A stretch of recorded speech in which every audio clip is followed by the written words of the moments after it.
నాకు క్లియర్గా టర్మ్స్ ఉండి క్లియర్గా మనకు ఏమీ కల్మషం లేకుండా పనిచేస్తాను, డెవలప్ అవుతానంటే ఎవరినైనా ఎంటర్టైన్ చేస్తాను. ఏదో మనసులో కుట్ర పెట్టుకొని లేకపోతే ఆమె పెట్టుకుందని నేను అనట్లేదు. ఆమె చుట్టూ వాళ్ళు చేసి ఉండొచ్చు. కానీ ఆమె రియలైజ్ చేయాల్సిన అవసరం ఉందని చెప్తా ఉన్నాను నేను. నేనే స్పీకర్ గారి దగ్గరికి వెళ్ళి నేనే లెటర్ పెట్టి ఇంతమందిని అలౌ చేయాలని చెప్పి టికెట్ తీసుకోవాలి నేనే. సో ఆ రోజున ఉన్న పరిస్థితులను బట్టి ఆమెకి ఛాన్స్ దొరుకుండదు దానికి మనం చేయగలిగింది ఏముంది. కాన్స్టిట్యూన్సీ నుంచి చాలామంది వస్తుంటారు, ఇంక్లూడ్ అయ్యి ఉన్నారు దీనికి. అదే ఒక ఊరు నుంచి వైసీపీ పర్సన్ కూడా ఇంక్లూడ్ అయ్యి ఉన్నాడు. అంటే వైసీపీ వాళ్ళతో అంటగాగుతున్నారు బేసిక్గా. ప్రతిపక్షం వీళ్ళు కలిసిపోయి మొత్తం కూడా తెలుగుదేశం పార్టీని భ్రష్టు పట్టించాలి, తెలుగుదేశం పార్టీని నాశనం చేయాలి, అక్కడ ఇతన్ని డెవలప్మెంట్ మీద ఫోకస్ చేయకూడదు, ఇతన్ని డిస్ట్రాక్ట్ చేయాలి, ఇతన్ని ఇబ్బంది పెట్టాలి, మానసికంగా కానీ ఇబ్బంది పెడితే, మోరల్గా కానీ ఇబ్బంది పెడితే వెళ్ళిపోతాడు. నేను ఇంతకుముందు చెప్పా, ఎక్కడికి పోయేది లేదు చెప్తాను. మళ్ళీ 25 ఏళ్ళు ఇక్కడే ఉంటా, దూల తీరుస్తాను ఒక్కొక్కడిది చెప్తాను, దూల తీరుస్తాను. మామూలు మాట్లాడలేక కాదు, ఒక్కొక్కడికి దూల తీరుస్తాను. ఏమనుకుంటున్నారు, పర్సనల్గా వస్తే వెళ్ళిపోతాను అనుకుంటున్నాడు. రాసే ముందు తెలుసుకోవాలి కదా, మహిళా నేత అంటే దేనికి నేత? గ్రామ స్థాయికా, విలేజ్ స్థాయికా, మండల స్థాయికా? ఏం పదవి ఉందని మహిళా నేత అంటే? నన్ను బస్టు పట్టించాలి, ఎమ్మెల్యేగా తెలుగుదేశం పార్టీ వాళ్ళందరినీ బస్టు పట్టించాలి. మీ ఇష్టం వచ్చినట్టు రాసి, నోటికి ఏదొస్తే అది రాసి.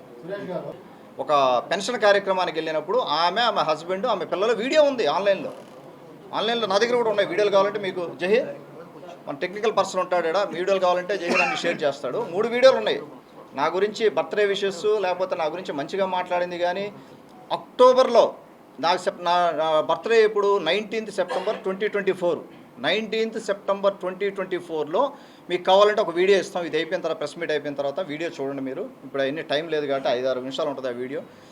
ఏమైనా ఈ వీడియో కూడా ఎవడు పడుచుకున్న పరిస్థితి కూడా ఎవడు లేడు. ఏదో అయిపోద్ది అనుకుంటుంటారు కానీ ఏమీ అవ్వదాడా. తర్వాత నేను ఎందుకు ఇంత వచ్చి నేనే పర్సనల్గా చెప్పాల్సి వచ్చిందంటే, దీన్ని నెక్స్ట్ లెవెల్కి తీసుకెళ్ళకూడదు అనే ఉద్దేశంతో. రేపొద్దున ఏమైనా మాట్లాడతాను నా మీద. ఈ రోజున ఆమెకి అవకాశం ఇవ్వలేదు, నేనేదో ఎమ్మెల్యే చేస్తాను అది ఇది అని చెప్పి ఫేక్ అంతా మాట్లాడిన తర్వాత రేపొద్దున ఇంకా ఏమైనా మాట్లాడే అవకాశం ఉంది. అందుకనే నేను నా వాట్సాప్ ఓపెన్గా చూపెట్టా మీకు. నేను అన్నీ రెడీగా ఉన్నా ఇయడానికి. మొత్తం నా దగ్గర ఇన్ఫర్మేషన్ అంతా కూడా డిపార్ట్మెంట్కి ఇస్తాను. లీగల్గా డిఫమేషను, లీగల్, తర్వాత పోలీస్ ఎంక్వైరీ 3 ఉంటాయి ఈ విషయంలో. ఈ తెలుగుదేశం పార్టీలో గ్రామస్థాయి నుంచి బలోపేతం చేసుకుంటూ ముందుకెళ్తా ఉన్నాం. ఇంకా అడ్డంకులు సృష్టించే వాళ్ళు చేస్తూనే ఉంటారు. మీరు పొలిటికల్గా ఏ ఎమ్మెల్యేని చూసి ఉండరు అనుకుంటున్నాను నేను. అంటే ఇంత ఓపెన్గా, ట్రాన్స్పరెంట్గా, మైన్యూట్ డీటెయిల్స్ కూడా చెప్పాల్సిన అవసరం నాకు లేదు. అయినా కూడా నేను చెప్తున్నాను, ఎందుకంటే నా హానెస్టీ నేను చెప్పడానికి. అంటే నేను ఎంత హానెస్ట్గా ఉంటానో ఎవరి పట్లైనా కూడా, ఆడపడుచుల పట్లైనా, ఎవరి పట్లైనా, నాయకుల పట్ల కానీ ఎవరి పట్లైనా కూడా అంత హానెస్ట్గా ఉంటాను. ఎందుకంటే నేను ఎవరికి భయపడాల్సిన అవసరం లేదు, నేను ఏ తప్పు చేయటం లేదు. దీంట్లో ఒక మెసేజ్, ఈ బచ్చా బ్లాక్మెయిలర్, తర్వాత కావాలంటే మీకు ఇస్తాను, ఇది స్క్రీన్ షాట్ తీసుకోండి. ఈ బచ్చా బ్లాక్మెయిలరు ఇతను ఏమంటాడంటే, ఇతనికంట మొత్తం నేను అక్కడున్న మైళ్ళన్నీ అప్పచెప్పాలంట, అక్కడున్న అసైన్ ల్యాండ్లన్నీ ఆయన చూసుకుంటాడంట, ఆయన సెటిల్మెంట్లు చేసుకుంటాడంట, నేను చూస్తా కూర్చోవాలంట. ఎట్ట కనపడుతున్నా నేను? ఏం చేయడానికి వచ్చాను అడిగి? నేను ఈ దరిద్రం చేయడానికి నేను వచ్చింది అడిగి? మైళ్ళు నేను ఇచ్చేది ఏంది నీకు? నాకేం సంబంధం? మైళ్ళు ఇస్తానంట, ఇల్లీగల్గా ఏందేందో చేసుకుంటాడంట, అలాగే అసైన్ ల్యాండ్ చేయాలంట. అంటే వీళ్ళు అడిగిన వాటికి, వీళ్ళు ఏదన్నా అడిగితే వీళ్ళు నేను ఎంకరేజ్ చేయకపోతే, వీళ్ళకేం చేయకపోతే ఈ విధంగా మొదలు పెడతారు. ఇటువంటి పనికి మాలిన వాళ్ళనే, అరే నువ్వు నాకు చెప్తున్నా, నువ్వు దోల తీరుతుంది నీకు, నువ్వేమనుకుంటున్నావు, నీ పేరు కూడా చెప్పట్లేదు కావాలంటే అన్నాడు. ఇటువంటివన్నీ అంత దారుణం అంటే ఏం చేయలేకపోతే నీకేం, నువ్వు చెప్పే పనికి మాలిన పనులన్నీ చేయలేదని చెప్పి నీ ఇష్టం వచ్చినట్టు చేస్తావు. అయితే ఏం పనిరా నీకు?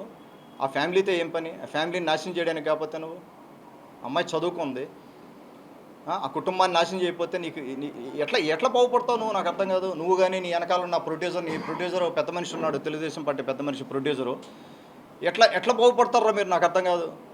కుటుంబాలను నాశనం చేసి ఇప్పుడు అమ్మాయి కుటుంబాన్ని నాశనం చేయబోతున్నారు మీరు. ఆ కుటుంబాన్ని ఇబ్బంది పెడుతున్నారు. ఆ కుటుంబానికి కూడా వాళ్ళ పేరెంట్స్ ఉంటారు, వాళ్ళకు ఒక బ్యాక్గ్రౌండ్ ఉంటుంది, వాళ్ళకు ఒక ఇంటి పేరు ఉంటుంది, వాళ్ళకు ఒక పేరు ప్రఖ్యాతులు ఉంటాయిగా.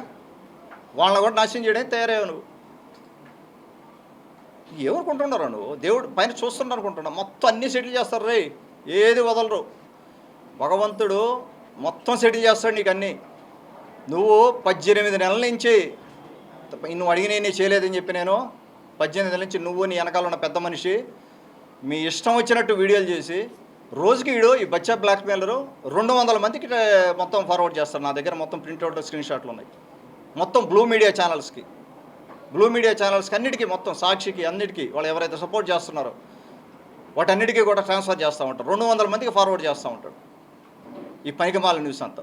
ఒక పార్టీ నీళ్లు దాతా నువ్వు పార్టీలో ఉండి పార్టీని ఆదరిస్తే పార్టీకి అగెనిస్ట్గా ఉదయగిరి నియోజకవర్గంలో నువ్వు పనిచేస్తున్నావా? ఇదేరా నీకు నేర్పిన సంస్కారం? సిగ్గుండాలరా నీకు, సిగ్గుండాలి మీకు, మీరు చేసేవాళ్ళకి కనీసం సిగ్గు అనేది ఉండాలి మీకు. ఇంత దరిద్రం చేయాల్సిన అవసరం ఏముంది? నలుగురు సహాయం చేయండి రా స్వామి. వచ్చి మీరు వచ్చిన మంది పేదలు ఉన్నారు ఉదయగిరి నియోజకవర్గంలో, ఎంతోమంది కష్టాల్లో ఉన్నారు కుటుంబాలు. 90,000 కుటుంబాలు ఉంటే కనీసం 35,000 కుటుంబాలు నాకు తెలుసు పర్సనల్గా. ప్రతి పంచాయతీకి వెళ్తూ ఉంటాను నేను. ప్రతి ఒక్కరికే కష్టం ఉంది. వాళ్ళ కష్టాలు తీర్చండి. పోయి మీ దగ్గర డబ్బులు ఉంటే వాళ్ళకి ఖర్చు పెట్టండి. ఈ పనికి మాలినోటికి ఎందుకు ఖర్చు పెడతారు డబ్బులు? ఏం సాధిద్దామని? ఏం పీకలేరు నన్ను, ఏమీ పీకలేరు చెప్తున్నా కదా. నేను అడిపోను, ఇక్కడే ఉంటాను. 25 ఏళ్ళు దోలు తీర్చి వెళ్తా నేను. ఏదో భయపడిపోతాం, ఏదో చేస్తాం అనుకుంటున్నారు. అంత సినిమా లేదాడ. 2.5 సంవత్సరాలు నువ్వు పంపించేది ఏంది? నన్ను బొచ్చు నువ్వు పంపించేది మొత్తం ఓడదీస్తా అంతా.